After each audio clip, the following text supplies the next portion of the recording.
Less Taken is intended for mature audiences. Listeners' discretion advised. Less Taken.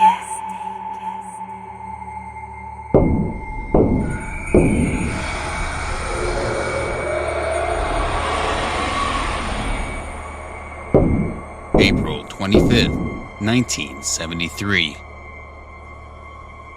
Inside of their home in Enfield, Illinois, Henry Jr. and Lil scream in horror as something slams itself against the front door. When the children first heard the sound, they presumed it was some kind of larger animal like a bear. But this creature has a silhouette unlike anything they've ever seen in their young lives. And whatever it is, it wants in. Too scared to think straight, the two children run away from the front hall and scurry over to the next room. Next to Henry Jr. and Lil is an idle air conditioning unit mounted to the window. Although they're absolutely terrified, their curious minds can't help but peer out of the exposed top half. Beyond the glass pane are endless fields bending in the wind as storms start to roll in and the night grows darker. Neither one of the children can get a good angle on the front door, but from what little they can see, there's nothing lingering outside. Then, a gray six-clawed palm smacks against the window. Henry Jr. and Lil topple backward as the AC unit begins to rattle. They can hear the creature hissing as it wrestles with the unit and desperately tries to shatter the glass. After a few minutes, the creature seems to forfeit. The children listen closely to the sound of heavy footsteps fading into the distance. But they don't dare look out of the window again. Once the house is still, Henry Jr. and Lil drop to the floor and ball up. It may be quiet right now, but who knows when that ferocious beast might show up again.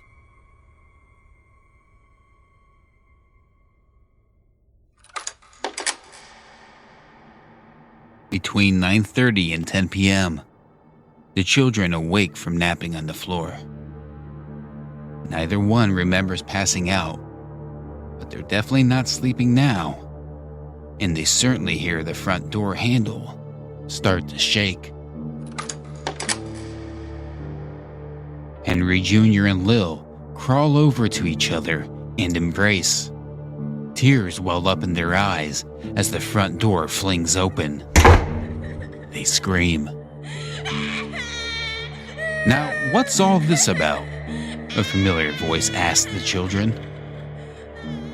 Hesitant at first, Henry Jr. and Lil glance up, and through watery, bloodshot eyes, they see their father, Henry McDaniel Sr., closing the front door. The children jump up, race over to Henry Sr., and wrap their arms around him. They spew out the story of an alien beast trying to break into the house and presumably kill them. It's difficult for Henry Sr. to discern the finer details as the children babble over each other, but whatever they're trying to say, it clearly has them shaken. He wants to calm them down, but he's having a hard time believing their monster story. That is, until he hears the sound of something pounding on the front door.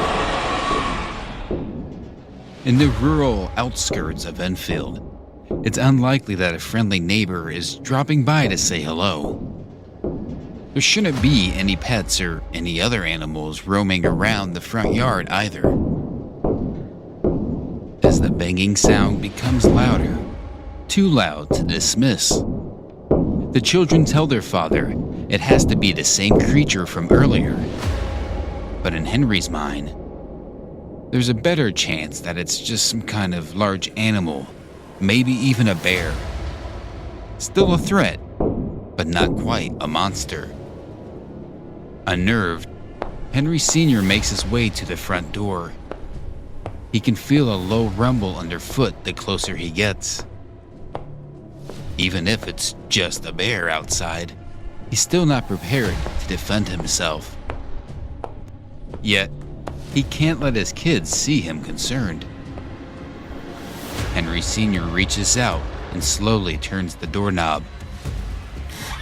Cracking the front door open, he sees only the cloud-covered night sky, flashes of lightning in the distance. The only thing scary outside right now is a brewing storm and sharp winds. Then, as Henry's about to give his children an "I told you so" speech, something with an unusual rhythm to its steps races toward the open door. Clearing at least 10 feet with each stride, a gray three-legged creature reaches the front door within seconds. It has a disproportionate torso with 2 stubby arms seemingly popping out from its chest. Although short, there are 6 deadly claws on the end of each one of those arms. With hardly a second to spare, Henry slams the front door shut. The creature's talons come within inches of ripping apart his flesh. Eyes wide, breathing erratically, Henry Sr. stares back at his children. His expression is complex. He's either dumbfounded or horror-struck. Whatever the case, he's not done with this intrusive damnation of a beast. He's going to reclaim his territory and ensure the thing never returns. That creature tried breaking into his house and hurting his children. He has to do something. But first, he needs to grab his pistol.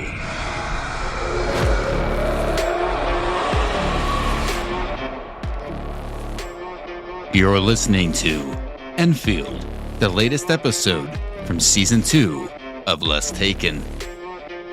In this episode, we'll explore the story of a 3-legged creature that terrorizes the residents of Enfield, Illinois. And we'll also take a look at its legitimacy as well as what the creature really might have been. I'm CM Humphreys, and this is Less Taken, real-life horror stories dramatized and debunked.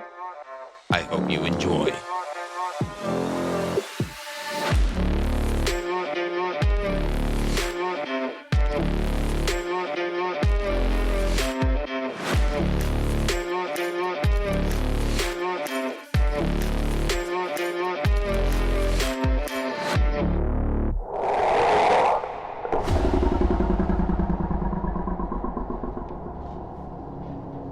The banging on the front door ceases, but Henry and his children can still hear the hiss and moans of the creature outside, somewhere cloaked in the darkness.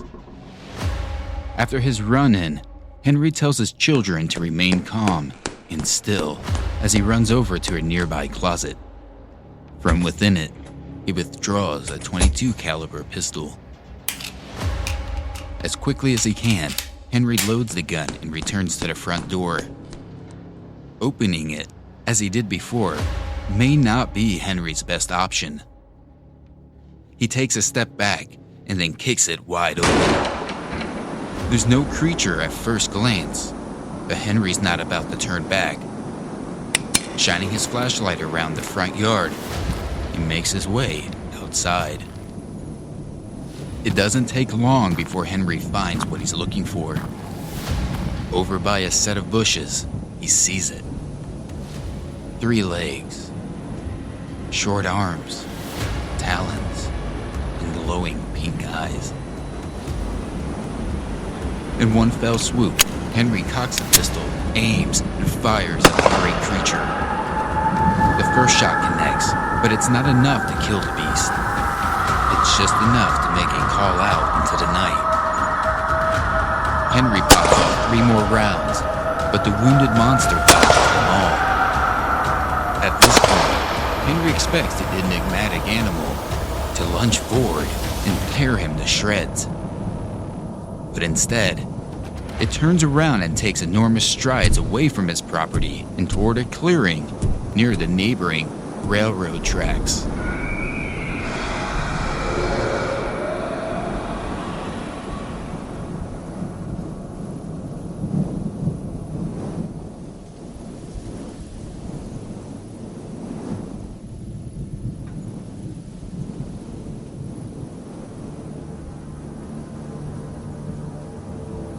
After seeing something like an unknown three-legged mystery animal, some people might elect to keep their stories only amongst close friends, or even just to themselves. Henry, on the other hand, immediately rushes back inside and calls the authorities. 911, what's your emergency? Under normal circumstances, the local police wouldn't humor a long tale about an unidentified beast, especially one described as three-legged. To the best of their knowledge, there's no animal on Earth that walks that way. However, for one officer, it's not the only call about a mysterious creature he gets that April night.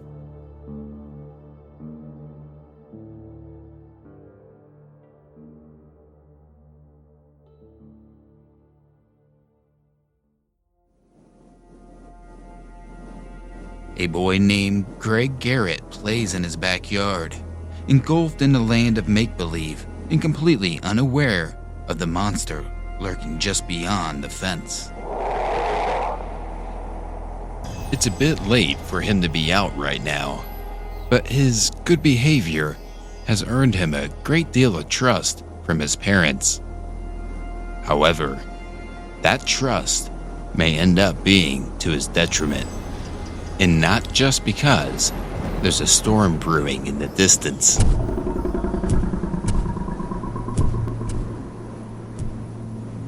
Greg stops playing and rises up from the ground. He knows he's heard some kind of stomping sound, and maybe some kind of hiss. He scopes out the area, but it's difficult to make out much in the dark. Even though young Greg doesn't see anything, he's still rattled and ready to head back home. Before Greg gets to turn around, though, a gray three-legged creature rushes in his direction. As Greg tries to pivot and escape, the creature lunges forward and claws at his feet, shredding his tennis shoes in the process.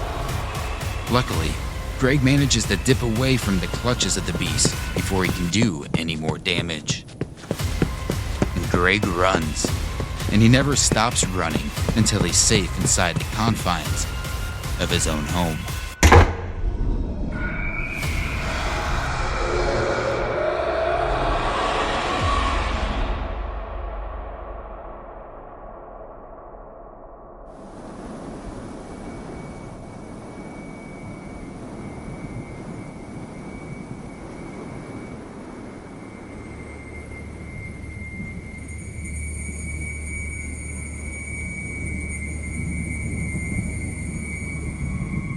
Back at the McDaniels residence, local investigators comb his property, looking high and low for any evidence of some kind of cryptid-like animal, but they keep coming up short. Investigators can hear the conviction in Henry's voice as he describes the beast attempting to break in his home, and he sees the children are beyond terrified. Still, by the end of the search, all the investigators can come up with are what appear to be dog paw prints scattered across this property. The only thing is, if they didn't know any better, they'd swear those prints have 6 pads.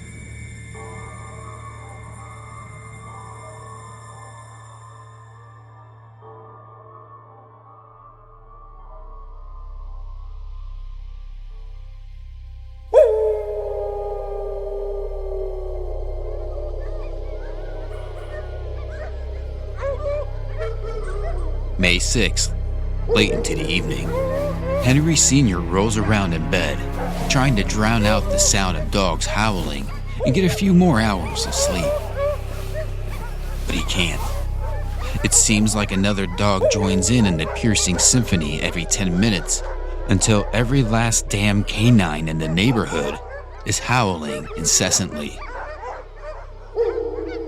Having enough, Henry slips out of bed, exits the room, and heads for the front door. He cracks it ever so slightly, just enough for him to take a glance at his neighbors' yards. He notices a few of the neighbors placing their dogs outside, undoubtedly agitated by all of the howling indoors. One thing Henry notices is that several of the dogs are facing in the exact same direction as they call out into the night. The tracks. Henry immediately spots a large, unnatural-looking shadow moving along the railway. Part of Henry wants to take action, to try his luck one more time with the pistol. But he restrains himself and simply watches as the creature aimlessly strolls along the tracks. As Henry would go on to tell local radio station WWKI's news director Rick Rainbow, it wasn't in a hurry or anything, so he doesn't try to kill it, but he sure as hell shares the story.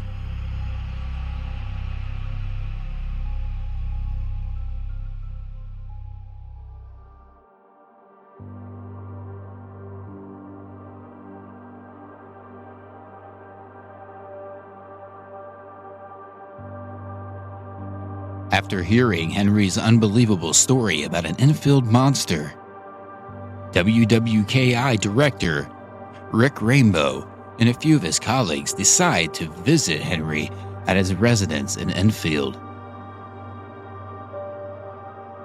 Luckily for the entertainment value of his show, his journey did not leave him empty-handed. Soon after arriving at the residence, Rick Rainbow and his men can hear the low moans of a creature nearby. He instructs his men to continue recording the audio, and they step forward in the direction of the sound as it grows louder. The sound ceases, but the men wait for a while, expecting it to return. After several minutes of complete silence, the men decide to inspect the rest of the property. The men from the radio station don't notice too much out of place as they search around the McDaniel residence, aside from a series of footprints leading to the front door. The house itself, though, shows damage caused by the creature, especially in the siding. As they try to take a closer look at the claw marks along the house, an ear-piercing screech rings out. As Rick Rainbow later tells the story, I traveled to Enfield, interviewed the witness, looked at the siding of the house the enfield-monster had damage, heard some strange screeching banshee-like sounds, and walked away, bewildered. Within hardly any time at all, Henry McDaniel Sr. is sharing his frightening encounter not only with the radio station, but nearly anyone within earshot, such as friends, neighbors, reporters, scientists, and hunters. He shares such passion in his descriptions, and those descriptions themselves are rather detailed. Whether believers or just curious minds, large crowds start to disturb the hush of Enfield. Things start to get so out of hand that Deputy Sheriff Jim Clark comes straight after Henry, swearing to arrest him for committing threats to the public safety if he doesn't get things to quiet down. Unfortunately, when a group of 5 strapped hunters take off one evening trying to find their own hometown version of Bigfoot. Things only get much louder.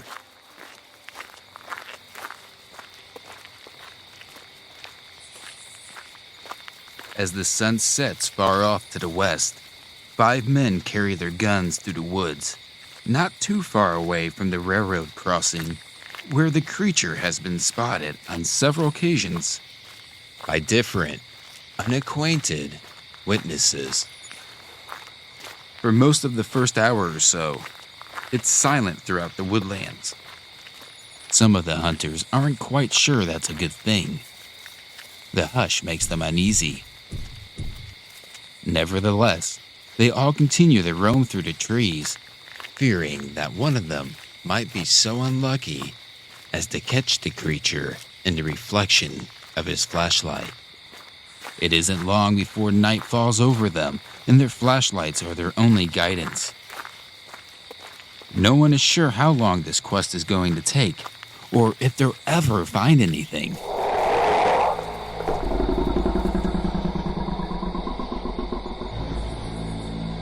The men stop in place and listen closely to the low moan of a nearby creature. Given the heavy resonance, it must be rather large.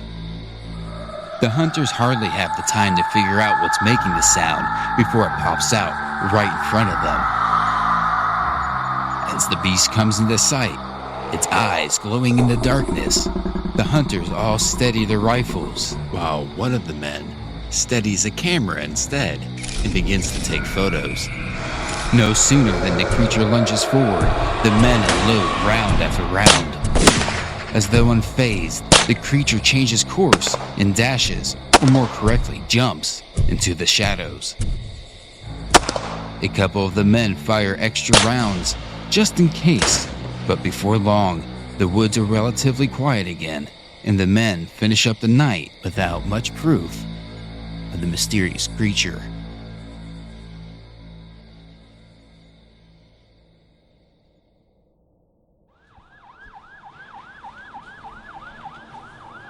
Out-of-town reporters, cryptozoologists, big game hunters. All of them, they crowd around Enfield, hoping to capture or at least catch a glimpse of the gray three-legged monster. And Deputy Sheriff Clarks has had enough of it. He's sick of all the nonsense, and there's no way he's going to let things continue to spiral out of control. To show that he's serious, the sheriff arrests the 5 men for unlawful hunting practices. He promises to do the same to anyone else who thinks they can come into his town and cause disorder. No one else is going to endanger the residents of Enfield by shooting wildly at a creature that, in his mind, is completely fictional. By the end of the summer, reports of the enfield-monster simmer down. However, the legend of the otherworldly three-legged creature lives on to this very day. While to some, the unidentified beast may very well be mythical, in 1973, there were some fairly reasonable, albeit strange, explanations for all of the sightings. One of the earliest theories regarding the creature's sudden appearance comes from a man in Ohio who claims that what Henry saw at his property was actually his pet kangaroo. And its name was Macy. Apparently, it ran off or was stolen between 1972 and 1973. Similar to his story, many speculate the creature is actually a kangaroo that escaped from the nearby zoo. Mainly, people stick to the kangaroo idea because of Henry's descriptions of the monster, particularly the 3 legs. Those familiar with the marsupial are quick to point out that a kangaroo with its tail may appear to have 3 legs, especially while sitting or hopping in the dark. A few days after the kangaroo theory comes out, a report by the United Press International suggests the creature might actually be some type of wild ape. While an ape in Illinois may sound rather far-fetched, The article goes on to claim large animals like apes were actually reported all throughout the nearby Mississippi area, and this goes back all the way to the early 1940s. The aforementioned theory suggests what kind of animal the enfield-monster might have been, but a couple pieces of information question whether this mysterious creature ever existed at all. First, there's Deputy Sheriff Clarks, who boils the entire hunting situation down to a group of men who were, quote, out drinking and raising hell. And it all amounts down to nothing more than a drunken monster hunting expedition. He even points out the monster story only comes up briefly when the men are held for questioning. Further damning the verisimilitude of the legend, Greg Garrett, the 10-year-old boy, later claims he made up the entire story, possibly to agitate Henry McDaniels, who made his fascination with cryptids well known around the town. Whatever the case is with the monster, the most likely reason the story gained so much traction is that it really garnered the attention from a lot of news outlets and tabloids. Also worth noting, in 1973 there is still a bit of a Bigfoot craze after the famous 1967 Patterson-Gimlin film that's said to show a Bigfoot strolling along Bluff Creek in Northern California. Lastly, in 1978, Western Illinois University researchers examined the craze closer and determined the enfield-monster lore is a decent example of social contagion, formerly known as mass hysteria. In their view, Henry and others may have very well been spooked by an animal that they were unable to identify. However, the projection of these encounters led to a general belief and panic amongst the locals. They do also mention in the study that some people believe that, quote, Henry had a notoriously overactive imagination and had probably been shooting at the shadows. Only one of the men the researchers questioned actually believed Henry saw a real-life monster.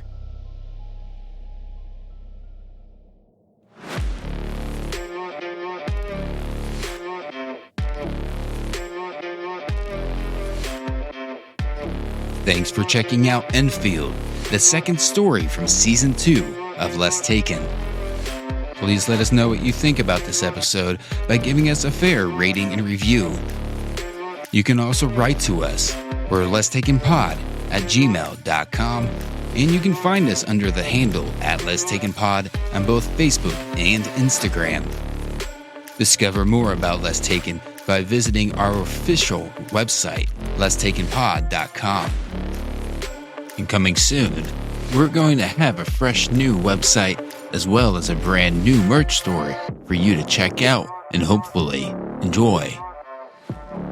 Help support Less Taken by subscribing and telling a friend about our show.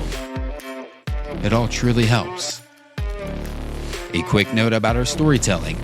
While we do our best to stick to the facts, we sometimes take creative liberties to maintain narrative cohesiveness.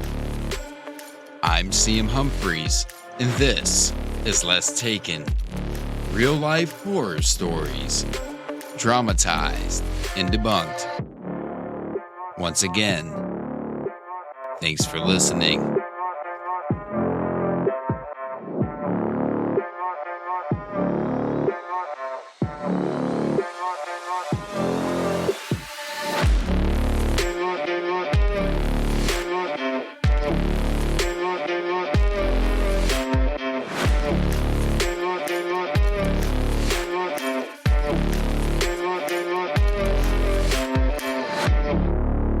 Chase